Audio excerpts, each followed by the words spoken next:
Entre os especialistas em inteligência artificial, há muitas discussões em aberto. Uma delas, bastante acalorada, diz respeito à possibilidade de que já agora os grandes modelos de linguagem como ChatGPT, Gemini, Claude e DeepSeek compreendam o idioma que utilizam. Segundo alguns, de fato, há compreensão nos sistemas artificiais. Segundo outros especialistas, não. Há apenas uma imitação da compreensão. Vamos entender um pouco mais sobre isso. Eu sou Mário de Caro, sou filósofo e trabalho com ética da IA. E este é o No White Strawberries.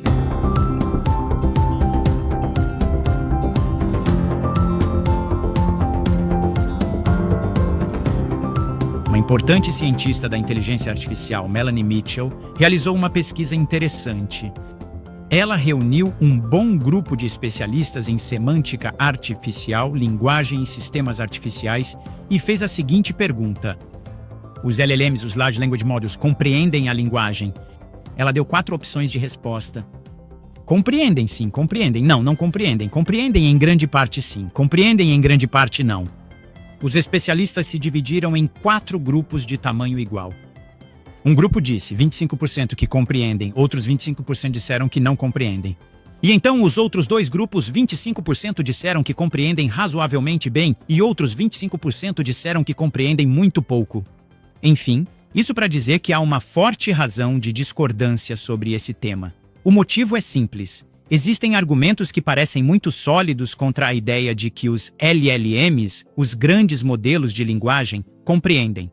Mas e se depois alguém os analisa, descobre que talvez não sejam tão sólidos assim? Um argumento típico é o das alucinações. Os grandes modelos de linguagem muitas vezes dizem coisas até absurdas, erradas, ridículas. Se vocês perguntam, por exemplo, quem é um certo professor, frequentemente o Large Language Model responde dizendo que o professor escreveu um livro que, na verdade, nunca escreveu. Claro, tem todos os dados, a editora, o ano, o título, mas o livro não existe. Bem, então, segundo alguns, isso demonstra que os grandes modelos de linguagem não têm capacidade de compreensão. Na verdade, porém, esse é um raciocínio apressado. Antes de tudo, até mesmo os seres humanos interpretam mal, têm vieses, ou seja, preconceitos, lembranças falsas, inventamos coisas, cometemos erros grosseiros de raciocínio. Isso acontece com muita frequência. Além disso, nos novos sistemas implementaram, justamente nos últimos 2 anos, diferentes modos que permitem melhorar seu desempenho, diminuir o número de alucinações. Por exemplo, vocês devem ter notado que hoje, quando se faz uma pergunta a um Large Language Model, existe uma função de raciocínio, ou seja, não há uma resposta imediata, há uma análise cuidadosa da pergunta que reduz bastante o número de erros. Depois, existem os chamados sistemas neurosimbólicos, que unem a velha inteligência artificial, aquela baseada na lógica, na representação do conhecimento, que Rony não fazia. Mas não era criativa, veja, esse tipo de inteligência artificial era usada, agora se combina com os novos sistemas de inteligência artificial baseados em redes neurais artificiais e se obtém uma melhora considerável no número de alucinações. Existem outros sistemas como as chamadas RAG, as Retrieval Augmented Generation ou os LLMS habilitados para a internet, que simplesmente acessam fontes confiáveis quando se faz uma pergunta. Ou seja, não consideram todas as respostas que encontraram durante o treinamento na internet como igualmente válidas, mas privilegiam as fontes confiáveis. Resultado, com um exemplo, mostro o progresso. Em 2025, a OpenAI lançou o O1, que apresenta uma taxa de alucinações em torno de 2 a 5%, enquanto em 2020 o ChatGPT-3 tinha um percentual entre 15% e 20%. Portanto, estamos com menos de 1/3 dos erros em apenas 5 anos, ou seja, houve muito progresso.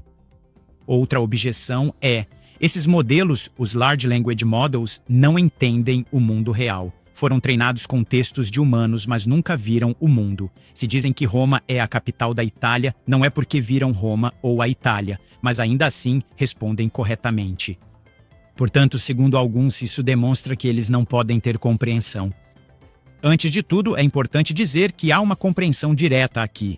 Eles não respondem aleatoriamente, mas sim com base em uma enorme quantidade de dados, textos criados por pessoas que vivenciaram o mundo real. Portanto, são textos que refletem implicitamente os conhecimentos perceptivos, físicos e sociais dos seres humanos que escreveram esses textos.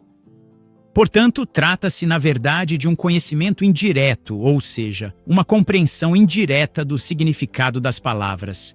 E depois há o ponto fundamental. Os seres humanos, em sua grande maioria, não têm acesso direto aos correspondentes semânticos das palavras que usam em seus conhecimentos.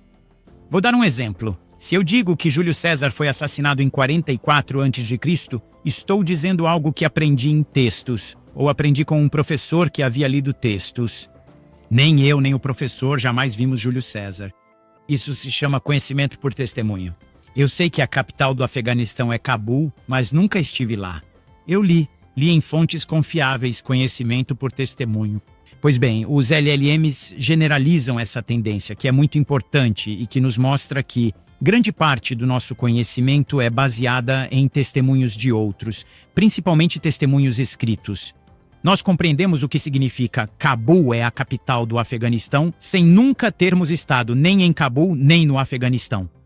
Outros, como Noam Chomsky, o famoso linguista, dizem: vejam, os LLMs não manipulam palavras, mas números, portanto não podem compreender os significados.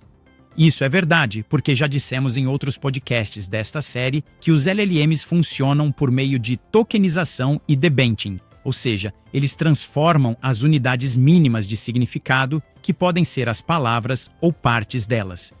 Das palavras em unidades, essas unidades mínimas de linguagem são transformadas em vetores de números reais que de fato são incorporados. Esses tokens são embedded, então faz-se o embedding em uma série de relações semânticas com outras palavras.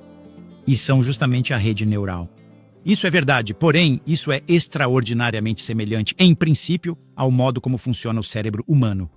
Também os neurônios estão incorporados em uma rede incrível de conexões com outros neurônios e se ativam ou desativam justamente por impulsos químicos. Se nós, porém, fôssemos procurar os significados no cérebro, nos neurônios, não os encontraríamos. Os significados só se encontram no nível da produção semântica, quando falamos ou escrevemos textos ou palavras. Ali está o fenômeno complexo da compreensão. Quando ouço uma linguagem, no nível da minha compreensão semântica, posso analisar se entendi ou não, se uso bem a linguagem ou não. Mas se analisássemos o meu cérebro, assim como as redes neurais artificiais, não encontraríamos os significados. Portanto, se aceitarmos que os significados nos seres humanos devem ser buscados apenas na forma como usamos a linguagem nas produções linguísticas propriamente ditas, devemos aceitar o mesmo para os LLMs, porque nem para nós, nem para os sistemas artificiais, a compreensão pode ser encontrada no nível das redes neurais, sejam elas artificiais ou naturais. De modo geral, me parece que o maior filósofo do século XX, Ludwig Wittgenstein, estava certo ao dizer que a compreensão se mede avaliando como se usa a linguagem. Se eu uso as palavras de forma correta, se sou compreendido, se consigo me virar nas situações do dia a dia, isso significa que estou usando bem a linguagem. E esse é o teste para entender se eu compreendo, não está no modo como meu cérebro funciona. Peço que façam um pequeno experimento mental. Pensem no seu primo. Vocês têm um primo?